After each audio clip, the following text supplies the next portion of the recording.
Okay, now we're looking at a function that normally challenges students. Now remember, this is a part of what to go the status option from here, the third column of the lookup table. So that's gone. We're not focusing on lookup functions today, if functions.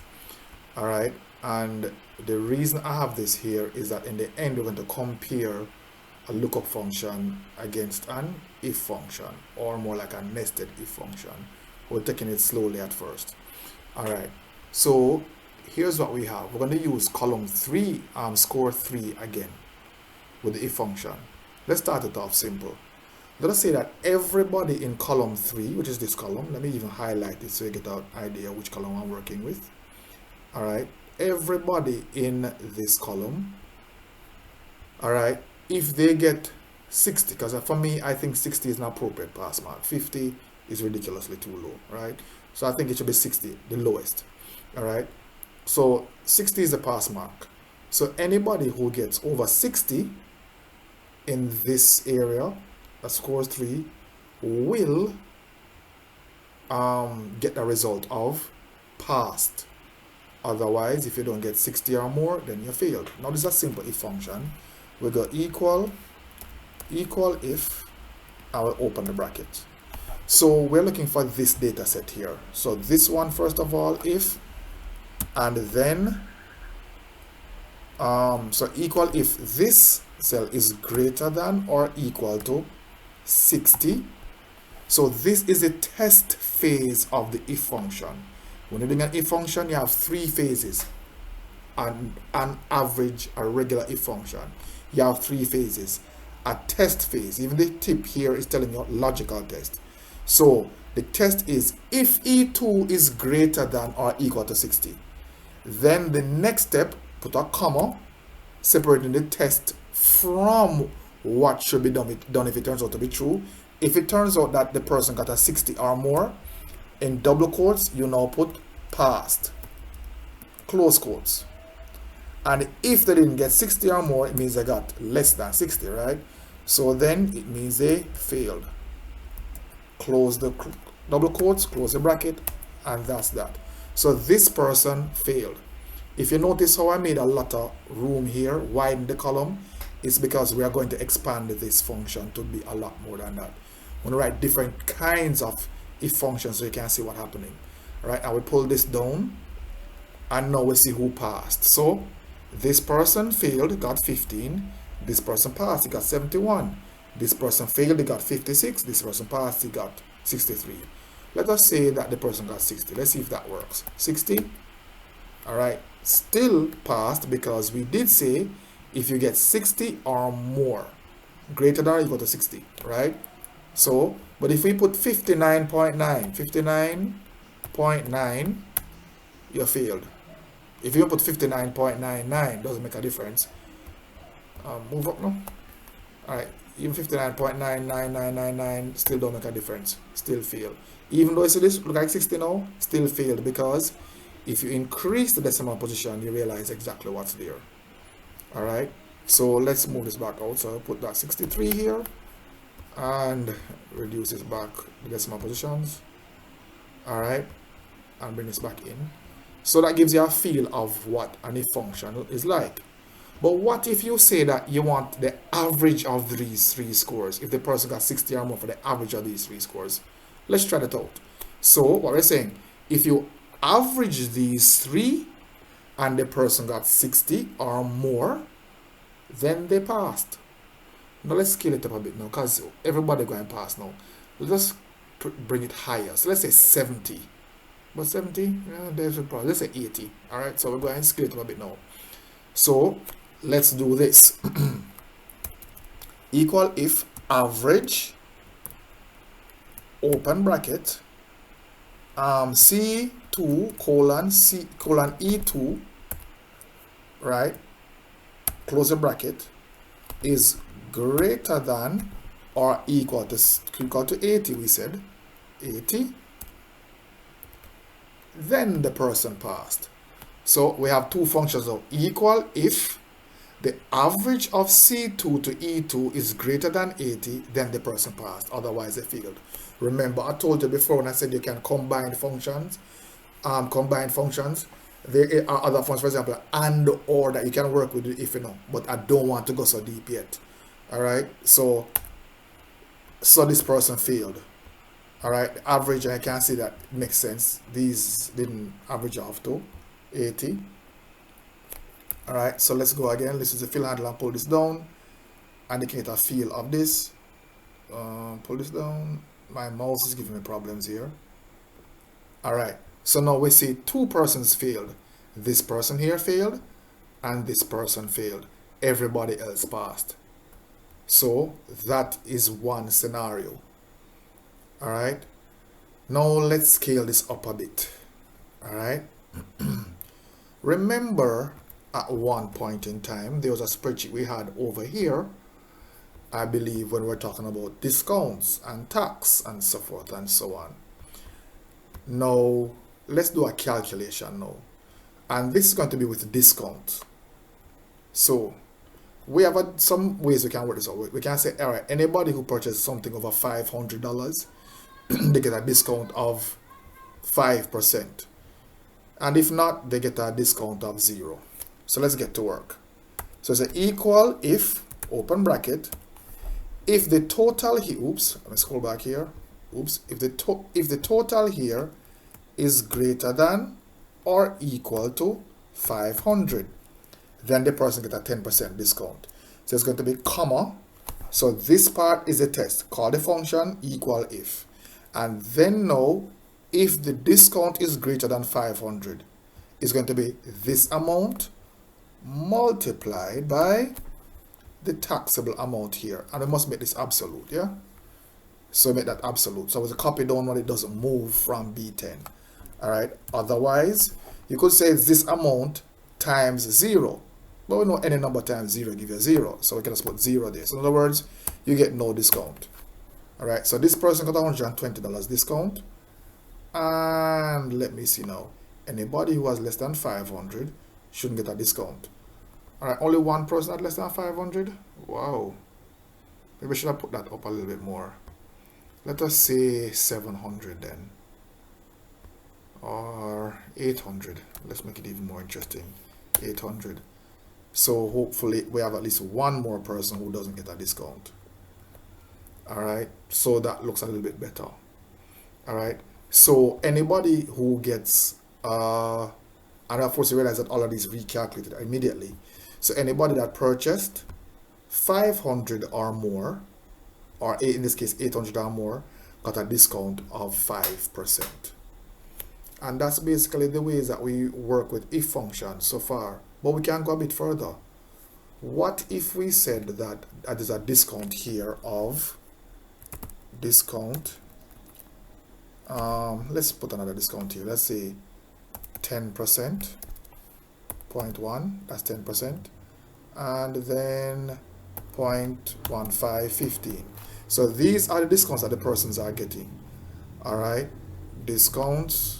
Put the percentage there, and here we're going to work out this one now. Let's say this: if you purchase 800 or more, you get a 5% discount. If you purchase, but then I have to scale up some of these. Let me see now. I'll put you up to, let's say, 6, right? And at least one person will get that discount, and you're going to get a discount of 15 already. And you get a discount of 10. I want one more person to get a discount of 10. So let's say I scale up to 7. So to go higher, let's say 8. All right, cool. So let's work this out now. Now we're going to write a nested if, because now we have different discounts to calculate. So I say if you purchase 2,000 or more, get a 15% discount. And if you purchase, let us say 1,500 or more, get a 10% discount. And if you purchased, let us say $800 or more, you get a 5% discount. And anybody else gets 0 discount. So let's work that out now. Hope I can remember everything I just said. All right. So let's do this. This is going to be a little bit lengthy, so let me make some more space here. All right, let us get to work. So equal if open bracket. All right, so if this amount is greater than or equal to 2,000, the person will get this amount times 15% discount. I will make that absolute for obvious reasons, because you want to copy the formula, it is anchored or absolute to that cell. Then put a comma. So the comma, oops, oh, hold on, I made this absolute again. So here's what we're saying. Remember, an if function normally checks a condition, and if the condition is true, it carries out one calculation. If it is not true, it carries out another calculation. So if the condition is true, then the person gets a 15% discount. But if the test is false, you do something else. So we now say, comma, if, again, open brackets, this same amount is greater than or equal to 1,500, what do we do? Comma, want to say this amount to the D2 multiplied by 10% discount. Make it absolute as well. All right, absolute. And say comma, if open brackets, the same D2 is greater than or equal to what now? We said 800. It's comma, the same D2, the same subtotal multiplied by 5%. Oops, multiplied by 5%. All right, let me scroll over a bit so we can see the whole formula, because wrapping sometimes does not help our cause, right? So I'll go back a little bit over so we can still see the 5%. Right. So that is what we have to make this absolute as well. And then now, if none of that turns out to be true, of a comma and say 0. So in other words, if you didn't buy at least $800 worth of items, you're not going to get a discount. But now we have to close every single bracket we open. So we open 1, 2, 3 brackets. So I have to close them back now. 1, 2, 3. And that ends our calculation. And here's our function, our formula. Now, that is what happens. So this person, we can know that this person got a 10% discount. I say 10% of 15 of 1,520 is actually $152. 10% of 1,620 is 162. Obviously, because it's 1/10 of, dividing by 10, removing 1 0. You only want to calculate it as. All right, this 2,400, 15%. And this you can mentally check, because 10% of 2,400 would be 240. And then half of that for the additional 5% would have been 120. So 240 plus 120, it would be 360. So we can see roughly that this makes sense. That's what we would get for the answer. So this is an example of a nested if function. All right. So that we have done that now, let's go back to our original table here and write one that will return the same value as we had here, comparing it to what we have in the lookup function. Now this one's going to be a little bit longer, because now we have to test for this, and this. And it's good to do them in descending order, because if you say greater than 0, then every number is going to be a letter grade of A. But you have to go from the highest to the lowest for it to work. Let me go again. If you write and say equal if a particular cell is greater than start off at 0, then every single number after that will be that first calculation. All right? I hope you can understand that, because I won't have the time to show you exactly why. But just try it out and see. All right? Now let's get to work. All right. Equal if, open bracket, if the person's grade here is greater than or equal to 90, then they get an A. Otherwise, if, open bracket, the same grade D2 is greater than or equal to what now? 75, then they get a B. And they say if, open bracket, the person's grade in D2 is greater than or equal to 60, then the person gets a C, comma, and then I'll say if any of those three doesn't turn out to be true, we'll go again. If, open bracket, the person's grade in D2 is greater than or equal to that looks like 30, because I'm being blocked there by the screen tip, then comma, we put D. All right, and then the last thing is else we just put F, right? Because if it's not that one, it must be F.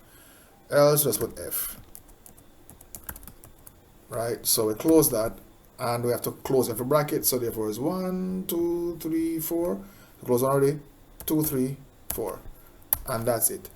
So, oh, C, and this one is F. So how do we get that now? So let's go back and check. This returned the value of C. Oh, I wasn't working with those D2. Oh, so I have to go change this to E. All of them need to be E, so I can make sure I get the correct response. E. So you see, sometimes we do make mistakes. All right, and I don't mind making them because it helps us to, when you're able to correct your mistakes, then it means that you're really beginning to understand what you're doing. All right, so that is F. So let's see if it corresponds exactly to the lookup function. We should get the same answers. So yes, it corresponds. F, C, D, C, B, D, B, D, A. So a if function can do the same thing a lookup function does. Just a lookup function might be more effective or more efficient at the task because the if function takes a lot more work. All right. Can you look for a word? Yes, we can. So that's one example, one scenario. Last situation now. Oops, let me highlight this again and then delete it. Delete. We now equal if, open bracket, F2 equals to F. Then let's say I put this, don't return, close that, and then comma, I say if again, open bracket, F2 equals to C. I think I should put this in good double. I think so, but I can't remember, but I'll see. Comma, then I can put this, you can stay. Close that. I'll say again, if, open bracket, F2 equals B,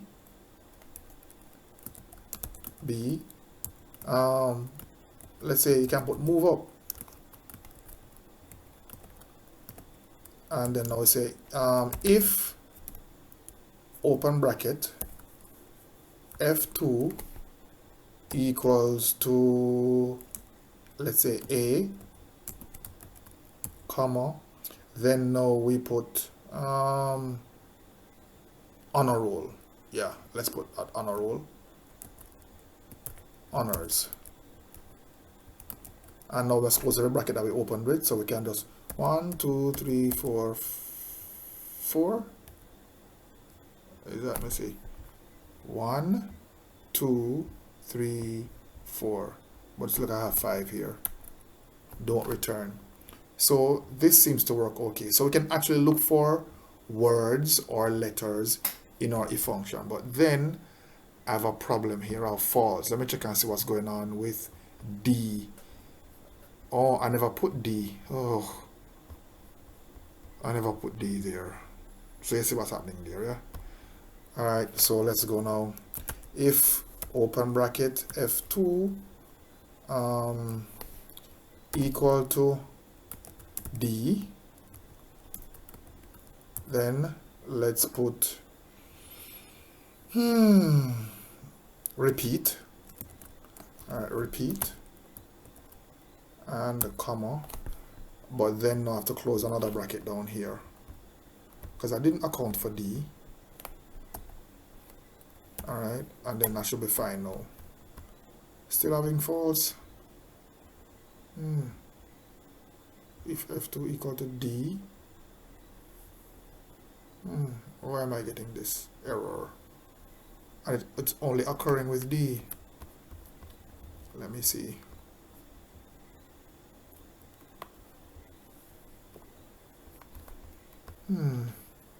F don't return if f2 if f2. What's happening here? I thought I put it there. Oops.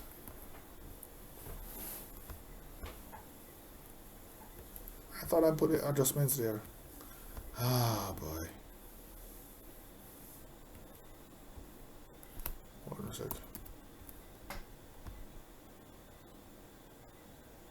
Here it is. Copy this download. Alright, one of them changed. Let me see. D. If f5 equal d. Then I put repeat. But you get the gist of what I'm saying, yeah? There's a little error here that I need to sort out. But it's the general gist of how it works. Alright, but I want to fix this error because I don't like when my code has, when my spreadsheet has errors. If f2 equal d, don't return. If this one is not accounting for the d. If open brackets f2 equals d, then repeat. Put this repeat, comma, and then come down here and put the next. That should fix it. Right, cool. And now I bring this down and I should be fine. Good. That was that. Alright, so you can see it can be a little bit complicated and tedious when you have so much to write. Alright, but that is how a nested if basically works. It's tedious. I mean, really, really tedious. Alright, but that's a general idea, guys. I don't think you're ever going to need to write something this lengthy for CXC, but if you do, at least you're aware of an idea of how it should work. Alright, have a good day.